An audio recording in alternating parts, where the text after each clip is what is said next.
Hello, welcome to another episode of Funny Philosophies. And in this episode, I'm going to be talking about one of the most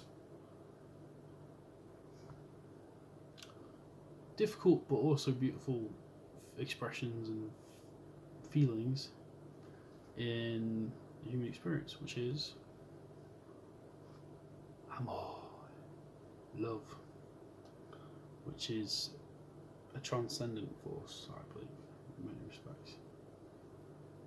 And this is going to take a few. I'm going to talk about some of my own, from my own personal perspective, of what love is, and also I'm going to read an extract from Brain Pickings, a story involving Jack Kerouac, which I think, for me, perfectly exemplifies what true love is, I suppose. Now, love and truth, I think, are deeply connected, because I think that on some level, what we think of as true love is a fixed point in time, as opposed to, that's why I said it's transcendent. It's something that transcends the ordinary.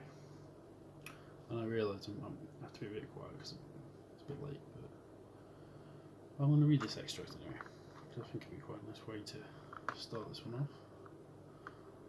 Love, kindness, and the song of the universe. The night Jack Kerouac kept a young woman from taking her own life. I felt his pain deeply, and his beauty, and his knowledge. In the late 1950s, a young woman named Louise Sorrells Beckworth did what many passionate book lovers find themselves doing.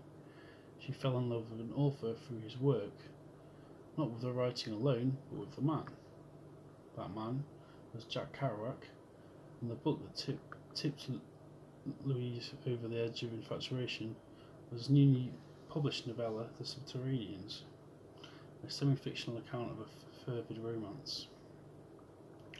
But then Louise did something few ardent readers would dare to do.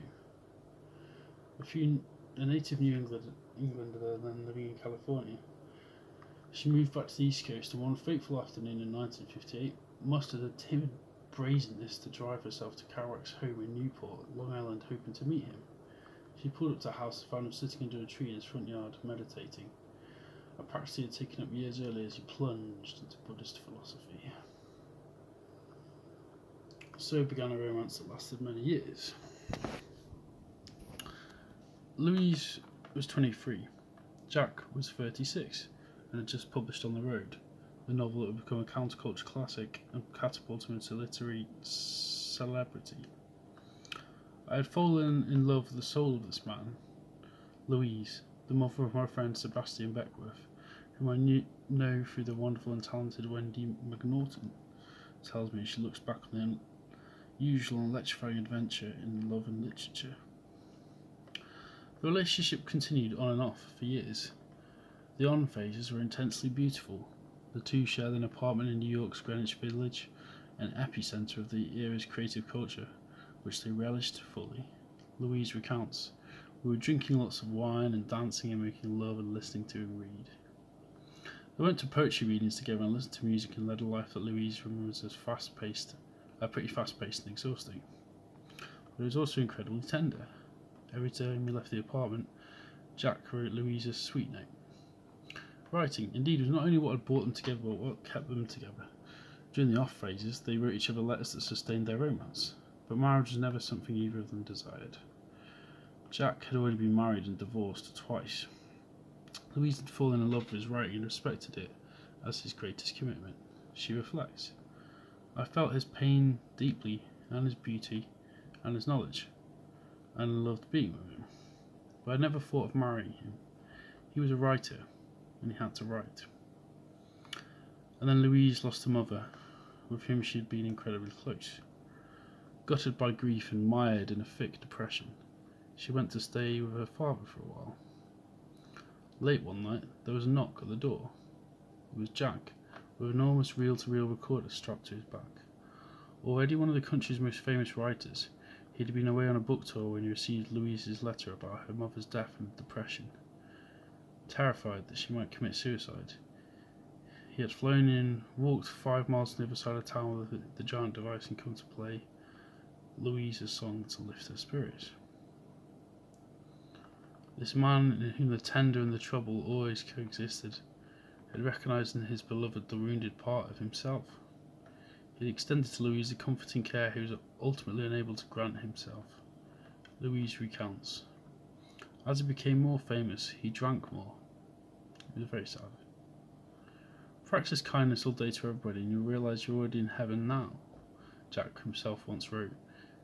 Kerouac himself once wrote. In this enormous gesture of kindness, he had transported himself to heaven, if only for a night. Eventually the couple parted ways as lovers but remained friends. In fact, it was Jack who introduced Louise to her husband, who became my friend Sebastian's father. And then many years later, something unusual happened. One day, when Louise was about to turn 80 and Jack had been dead for nearly half a century by the troubledness that eclipsed his radiant spirit, a piece of paper fell on her floor as she was moving some papers at home. On it the phrase, "Universe, one song," was written in the handwriting of her youth. Louise immediately remembered a vivid dream she had all those years earlier in that New York apartment. She recounts the dream. I was just walking around on a very hot, sultry night. It was exciting, sensual, and I heard the most exquisite music. I asked someone what it was, and they said that it was the voices of all nationalities speaking. The dream was all about kindness, this huge love and kindness. So it made me think of Jack on the night of his heroic 5-mile walk. And that's still what I think about when I think about Jack. Moved by the memory of the dream and Jack's generous gesture, Louise penned a poem in remembrance of his kindness. Here she is at 80, reading it. Universe, one song, a letter to you, Mr. Kerouac. How my mind was winter swept, bumped the swing with time and blood. Oh my God, it could be quick, though I will not attend. In the middle of the night, my father answered the door of great annoyance. I followed. You were there with tears in your eyes. You'd walked 5 miles of a heavy reel-to-reel tape recorder on your back. You said, I bought St. Matthew's Passion for you to hear so you won't commit suicide. You had walked 5 miles in the middle of that long night to bring me your passion. How my mind was winter swept, bumped the springtime bud. I am still here, T. Jane, but wonder where you are on cold story nights, my eyes as ever tear bright. So I thought that'd be a nice way to start off this one. Now I'm just going to talk more broadly, I suppose, but I thought that was I've read that a while back on brainpickings.org, which is a brilliant website. You've got to check it out for literary, philosophy, all sorts of things. So love. I mean, it's, in a sense, it's always mad. It's always a bit contradictory, and it's always it can be difficult at times. But we always, as human beings, always need to feel desired, wanted. It's a natural human part of our ego to want to feel warmth, connection with other human beings. It's just part of being human, really. It's, you know, we are, there's no escaping that. And I mean, I guess in a sense animals feel love as well, so it transcends all of it. Like I was saying before, I think it's fixed. So if you as an individual are lucky enough to experience true love, then it's a fixed point in time, so it transcends time, which I think is the truly beautiful thing about love. It is a timeless connection that echoes through the ages between two people. You know, the idea of soulmate, I suppose, essentially someone who's there for you and is your complement in some respects. Now obviously in the case that I demonstrated there, it's a kind of ambiguous but also very real love, I suppose. So it was tender, and she obviously idolised him in some respects, but also was a muse. I think that's essentially the kind of love I'm talking about here, is a muse relationship, which is a generally seen as a creative, fateful love, I suppose. And I talk a bit more about my experience personally. Of course, not going into details, just kind of like reflecting on my experiences with love, I guess. So, obviously, like every human being, it's been mixed, really. I've had connections that have been very intense and deep and longer lasting than others. Some of them have been just some of my connections have been more lust as opposed to just to love. Everyone, and obviously sex and love are very connected, different things, and actually broaden it out from romantic relationships, platonic, because not all relationships have that sexual component or have that romantic aspect to them as well. Love, I think it's very much something that binds us all together. It's transcendent, like I was saying. Oh man, sorry, it's quite late. That's why I look like a bit like shit. I've got a talk for another 8 minutes, so I try and do these at 20 minutes each. That's kind of the idea of them all.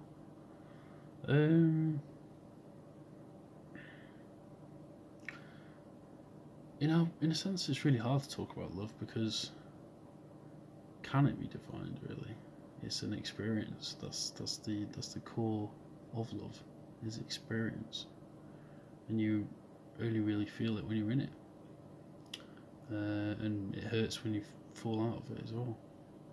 I've had some experience of that. I think everybody has. I don't think anyone can, even on different levels. I think everybody can fall in love, and everybody can fall out of love, and everybody can. I guess some people don't experience it. I mean, there's asexuality, for example, I suppose. But then, even then, that's not an area I know very much about.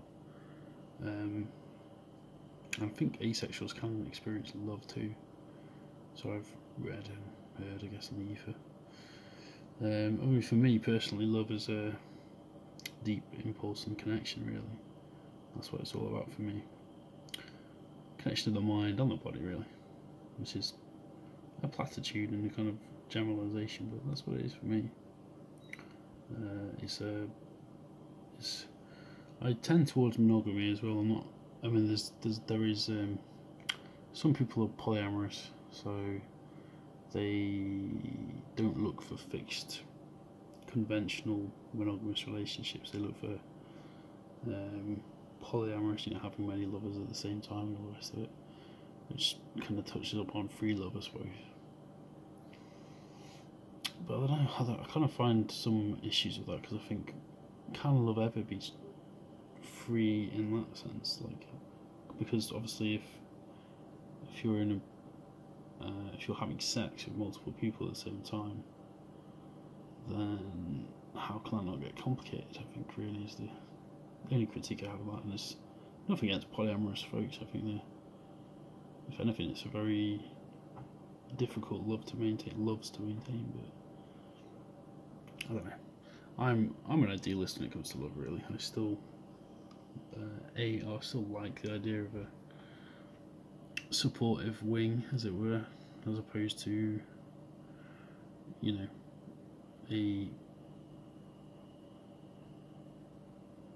what would be the alternatives to that? Don't know, it's a good question. I'm very tired now. I'm going to sleep soon. I deal with this a lot in my writing, actually. This question of love, and it's an enigmatic theme in a lot of my poems and writing. Mostly my poems, though.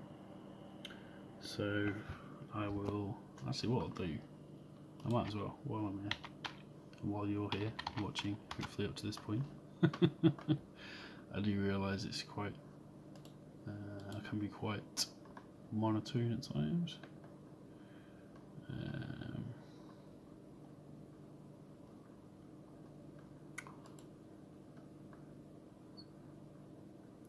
So this is one I wrote actually for a love. My heart is red, the meadow green. My heart is red, the meadow is green. You are standing there in your silk dress and looking at me longingly with your eyes of feline longing. Mon amour.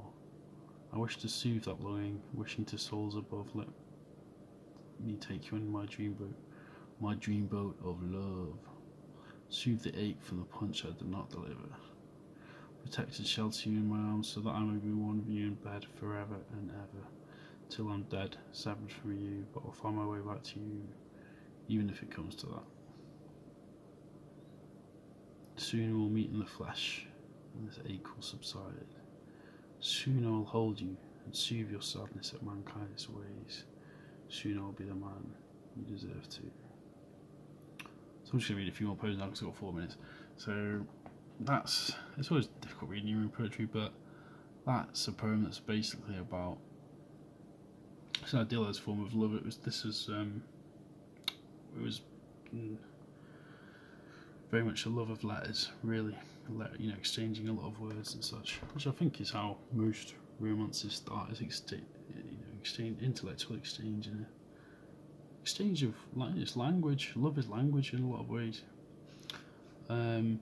Language is, it's how I love you. That is a statement of love to the other, and then the I kind of disappears, like, within that statement.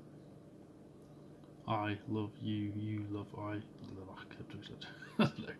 know the logic of that really, but love isn't logical. That's one of the beautiful things about it, really, because I tend to be quite a logical thinker myself, kind of logical. I tend to try and think things through logically, but that's why love is actually quite important to me, because I need to get away from that kind of, I need to have an escape from that kind of logical part of myself, into the irrational, the necessary irrational, the remembering the kind of how beautiful the world can be instead of trying to categorise everything, I suppose. Anyway, read another one. Resigned smile. I kind of think this one's actually about I met 2 different things, but I'll read it now. I am a man of boat. I am sailing a new sea. I found myself here with a newborn, staring at me like I was some tree. The trees that grow in the forest, my dear, see how they blow in the wind for you, and they always blow for you, my dear. She looks at me with hopeful eyes, as the storm passes and smiles, then the cry rings out one final time, the final time I hear it.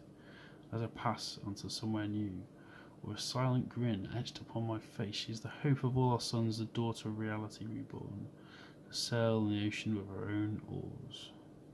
A free Europe, a free world. So that's a mixture of a poem about. This is a good one. This is proper goth love poem, which is appropriate in the wearing as a t-shirt. Love poem from Nosferatu. Morning Star. Considering some scribbling to figure out everything, I expect to either be entirely burnt by this fire or defined by it, whatever it is. It burns, love, anger, passion. What is in this heart old and black? As I lay in this my heap of images, all warping and swirling above my bed. And death haunts and lingers in the corner of my eye, and I realise large parts of my lie, and I am cold to the bone, fattening like a pig by the day. I shall be as Poe, dying slowly, day by day, among the red roses, lank hair and morbid tone. Synthetic whisper in the woodland greet I ran, I could not stop meek to the claw. Entombed in happiness, quiet and forever unspoken, she lets me down, she will never cease. I am vampire, and so is she, soon to be damned, eternally. So that's a good one to end on. Kind of gothic love poem. I'll call this actually poetry and love. seems a decent title. If you got this far, love to you.